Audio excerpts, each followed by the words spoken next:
dalam rutinitas, dan itu diciptakan ekonomi tidak berkembang. Akibatnya masyarakat miskin. Akibatnya karena miskin, dia hanya berpikir bagaimana mencari makan dan melangsungkan hidup. Karena berpikir mencari makan dan melangsungkan hidup, tidak peduli lagi siapa yang mungkin, siapa yang menguasai, mau berbuat apa, sudah mengalami kerabunan massal. Jadi matanya sudah mata rabun, tidak mengerti lagi apa sesungguhnya yang terjadi di semua ini.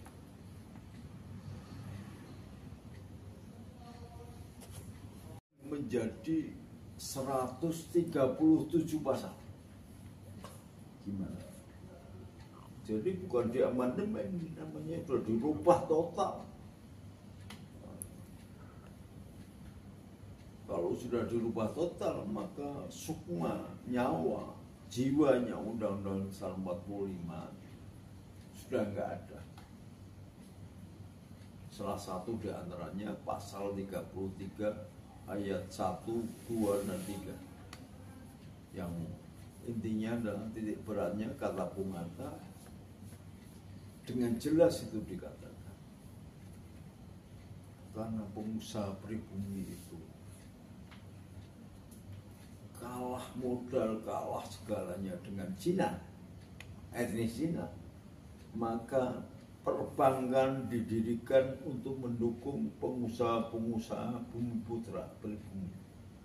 Sementara pengusaha-pengusaha etnis Cina dibiarkan karena dia sudah memiliki modal yang kuat dan usaha yang matang. Sekarang dihilangkan. Kemudian pasal 33 ayat 1, 2, dan 3 itu menjadi pasal kapitalis. Ini hebatnya. Amerika mengubah demokrasi Pancasila menjadi demokrasi liberal.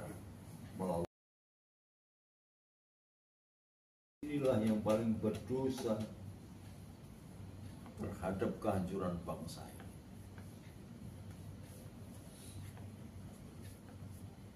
Gak ada bangsa Indonesia yang tahu kalau Undang-Undang Dasar ini menjadi 137 pasal. Amandemen itu ya paling tambah 2 atau 3 pasal. Masa nambahnya 100? Semua pasal-pasal esensi yang melindungi segenap tanah tumpah darah Indonesia itu hilang, sehingga asing bisa memiliki tanah, memiliki usaha, memiliki di tanah air. Sama sekali sesungguhnya hilangnya VOC sudah digantikan oleh konglomerat asing maupun konglomerat Indonesia yang mengangkat komprador dari Indonesia menjadikan di tangannya pengusaha asing. Kemudian di bawah ketiak Rockefeller dari Rothschild, kapal merah. Jadi saya memandang setiap saat Indonesia ini mengalami kegemilangan. Kalau kita bisa melihat Miftah, siapa yang mengira bahwa staf khusus presiden demikian mudah jatuh? Itu enggak bedanya dengan siapa yang mengira Pak Harto bisa jatuh. Jadi jangan mengira bahwa pemerintah sekarang tidak bisa jatuh. Kalau Allah sudah punya mau,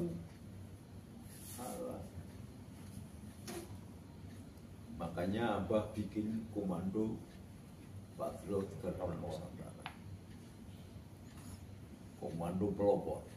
Sekurang-kurangnya memberikan motivasi, memberikan hope beberapa waktu untuk TNI dan polisi melakukan koordinasi dan melakukan recovery terhadap kekurangan selama ini. Sekurang-kurangnya masih ada kekuatan milisi yang bernama Komando Pelopor Patriot Garuda Nusantara, dan itu diakui PBB.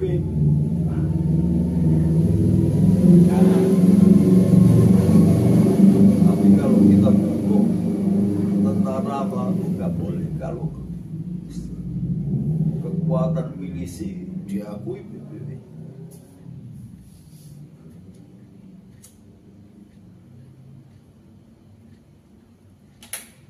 Ini loh rahasianya. Orang pada nggak ngerti. Kayaknya apa cuman karena udah stroke mau mati. Tapi berpikir sejauh itu jarang ada yang orang punya. Jadi orang sudah terjebak dalam rutinitas, dan itu diciptakan ekonomi tidak berkembang. Akibatnya masyarakat miskin. Akibatnya karena miskin dia hanya berpikir bagaimana mencari makan dan melangsungkan hidup.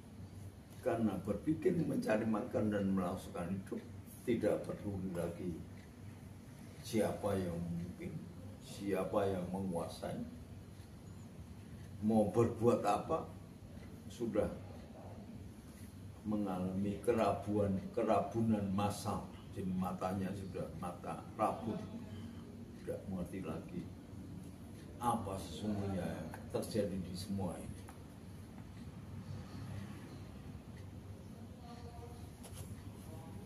Sekarang teriak-teriak soal Mekarta, teriak-teriak soal ini.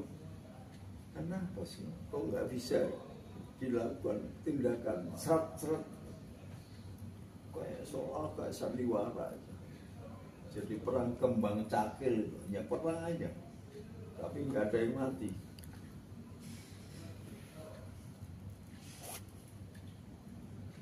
Mau dikatakan goblok nggak bisa, banyak dokter. Mau dikatakan nggak punya pandangan ke depan, nggak bisa.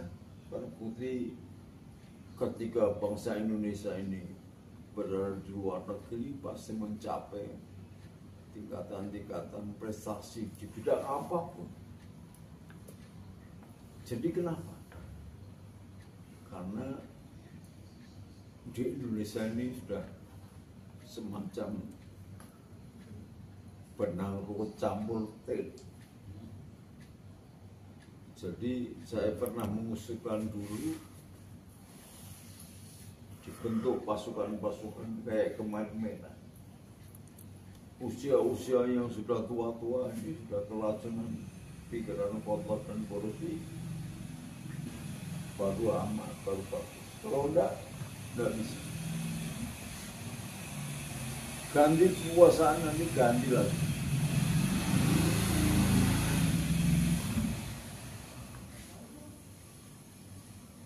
Sekuat apa perpu. Barangkali niatnya bagus, semangatnya luar biasa, tapi tenaganya bagaimana juga Mas Prabowo sudah stroke 3 kali. Mulutnya ini sudah agak berot-berot. Kalau terlalu kuat dia memikirkan itu, bisa jadi kambuh. Langkah pertama ini saya baca bagus untuk menguasai keadaan. Semua pemimpin partai jadikan Menko. Jadi nggak mungkin, nggak mau dia diruwetin sama partai-partai. Jadi Menko semua ketua partai. Jadi kalau ada apa-apa tinggal negur Menko-nya kan. Setiap Menko punya menteri-menteri ini. Jadi sebenarnya Gibran itu apa? Ya sudah kelengkapan sebagai demokrasi ada wakilnya, tapi yang bergerak kan tugasnya wakil presiden sudah diambil oleh Menko. Menko langsung menteri-menteri, jadi nggak perlu sampai Wapres, tapi Menko ini langsung nanti ke Mas Prabowo, nggak mungkin ke Wapres, kan gitu. Nah ini mengurangi beban pikiran dari Mas Prabowo, itu bagus. Persoalannya adalah resep yang bagus ini apakah efektif apa enggak? Karena dibalik kebesaran bangsa Indonesia, genetikanya adalah pernah dijajah sekian ratus tahun, dan itu mulai akhirnya ada embrio jiwa-jiwa pengkhianat dan penjilat.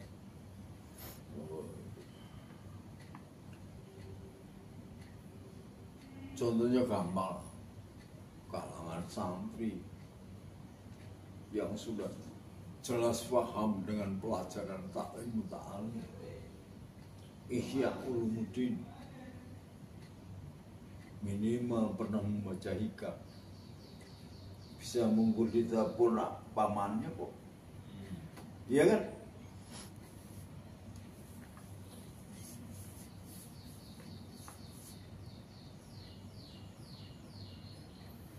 Sekarang ini mana ada partai yang murni dari awal sampai sekarang, nggak ada.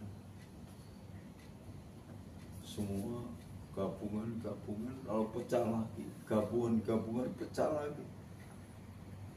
Sampai Golkar kekuatan yang terbesar pun akhirnya pecah juga.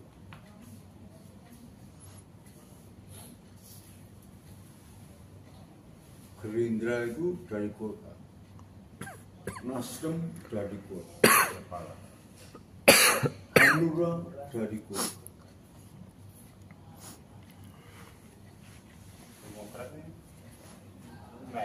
Demokrat Golkar. SBY itu pernah di Golkar. Lo enggak, minimal jadi Kodam, Pangdam, Kasdam, dan menjadi rising star karena beasiswa Pak Harto kepada Sarwo Edi, ya pun mantunya Sarwo Edi. Jadi SBY melejit itu karena Sarwo Edi dijadikan duta besar, tidak mau. Padahal Sarwo Edi lah tangan kanannya Pak Harto yang menghabiskan PKI.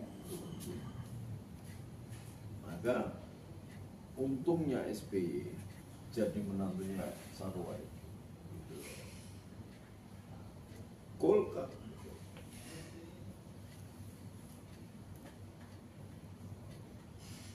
dari P3 muncul PKB yang lebih besar sekarang, muncul PBB, itu dari P3.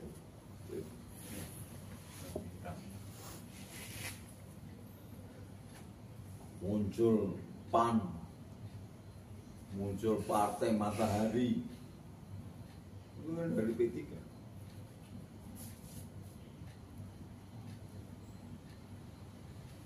Dari PDI, kemudian PNI, muncul PDI, PDI Suryati pecah menjadi PDI Mega,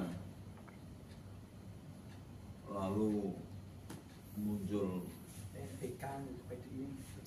PNPK, kemudian muncul yang partainya Guntur dulu itu apa? PSI.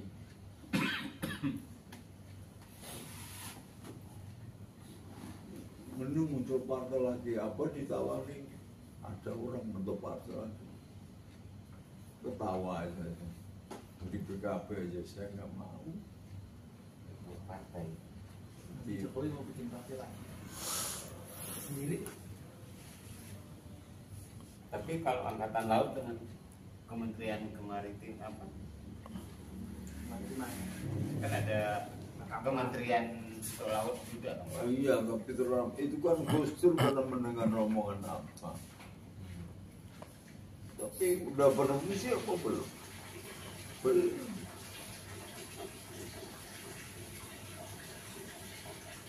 Padahal hasil laut dari penjualan telur ikan saat sudah cukup untuk bayar utangnya negara. Karena Indonesia itu oleh Allah diciptakan sebagai surga yang ada di dunia. Ikan seluruh dunia itu ketika mau bertelur masuk ke perairan Indonesia, bertelur kemudian balik lagi.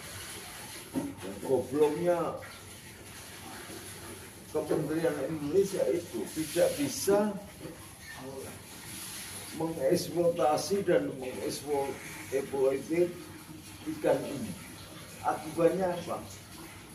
Bukan salah Thailand, bukan salah Vietnam, bukan salah Jepang, bukan salah India mencuri ikan. Enggak, mereka itu mencuri di perbatasan. Jadi ikan-ikan yang mau balik lagi itu ditangkap di perbatasan perairan Indonesia. Lah kita belum bisa ini. Oh ini maklum. Waktu Susi sampai menggelamkan kapal-kapal itu kan berarti kan ada yang mau mengambil itu.